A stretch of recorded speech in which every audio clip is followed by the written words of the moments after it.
రోజున క్రీస్తు మనల్ని స్వతంత్రులుగా చేసేటువంటి వాడు. పాప వ్యసనాలతో ఉన్నటువంటి వ్యక్తిని స్వతంత్రులుగా చేసేటువంటి వాడు దేవుడు, యేసుక్రీస్తు ప్రభువారు. ఈ రోజున ఎన్నో రకమైన బానిసత్వంలో మనిషి జీవిస్తున్నాడు.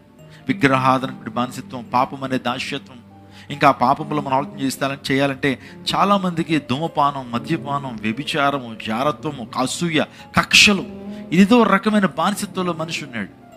మనిషి 6 అడుగులు ఉంటాడు, 6 అంగుళాల సిగరెట్కి బానిస. నిజంగా దాని నుంచి విడుదల రాదు. మద్యపానానికి బానిస, సారాకు బానిస, బ్రాంతికి బానిస మనిషి.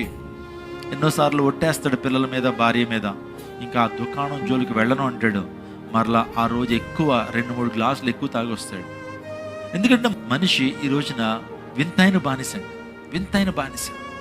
ఆ టైం వచ్చేటప్పటికి ఆ బానిసత్వంలో ఉన్న మనిషి అది చేయకుండా ఉండలేడు.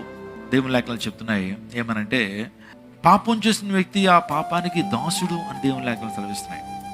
ఈ రోజున ఆ దాస్యప్తి నుంచి విడిపించడానికే యేసుక్రీస్తు ప్రభువారు ఈ లోకానికి వచ్చారు. యేసయ్య మన స్వతంత్రులుగా చేసేటువంటి దేవుడు, స్వాతంత్రాన్ని ఇవ్వగలిగినటువంటి వాడు దేవుడు మన ప్రభువైన యేసుక్రీస్తు ప్రభువారు.